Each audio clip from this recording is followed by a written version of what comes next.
Bus ప్రయాణాలు ఉజ్జుఘంటికల్ని మోగిస్తూనే ఉన్నాయి. దేశవ్యాప్తంగా ప్రతిరోజు ఎక్కడో ఒక చోట ఏదో ఒక బస్సు ప్రమాదం, కారు ప్రమాదం జరుగుతూ ఉంటే తెలుగు రాష్ట్రాల్లో ముఖ్యంగా ప్రతి 2 రోజులకి ఒక బస్సు ప్రమాదం నమోదవుతున్నటువంటి పరిస్థితి.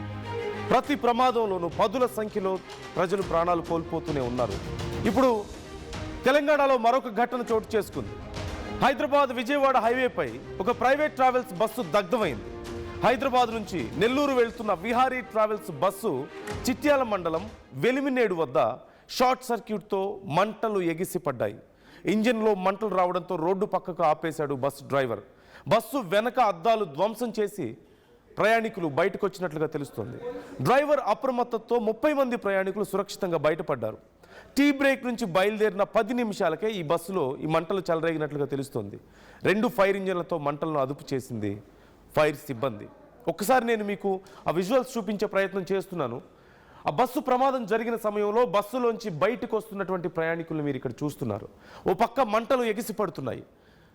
మరికొద్ది క్షణాల్లో పూర్తిగా బస్సు అంతా కూడా మంటలు వ్యాపించే పరిస్థితులు, ఎవరూ బయటికి రాలేని పరిస్థితులు. కానీ వెంటనే బస్సు డ్రైవర్ అప్రమత్తం అవడంతో అందరూ సురక్షితంగా బయటపడ్డారు. 30 మంది ఉన్నారు ఆ సమయంలో బస్సులో. ఏదైనా చిన్న నిర్లక్ష్యం జరిగినా, కొద్దిపాటి లేట్ జరిగినా సరే 30 మంది ప్రాణాలు గాల్లో కలిసిపోయి ఉండేవి. ఈ మంటలకి ఆహుతై ఉండేది. ఇదిగో పూర్తిగా కాలిపోయిన తర్వాత దిస్ ఈజ్ ద సిచ్యువేషన్. ఇది జస్ట్ ఇమాజిన్, ఒకవేళ కనుక ఏదైనా కొంచెం నిర్లక్ష్యం జరుగుంటే, కొద్దిగా లేట్ అయి ఉంటే లోపల ఉన్న వాళ్ళ పరిస్థితి ఎలా ఉండేదో ఒక్కసారి మీరు చూడొచ్చు.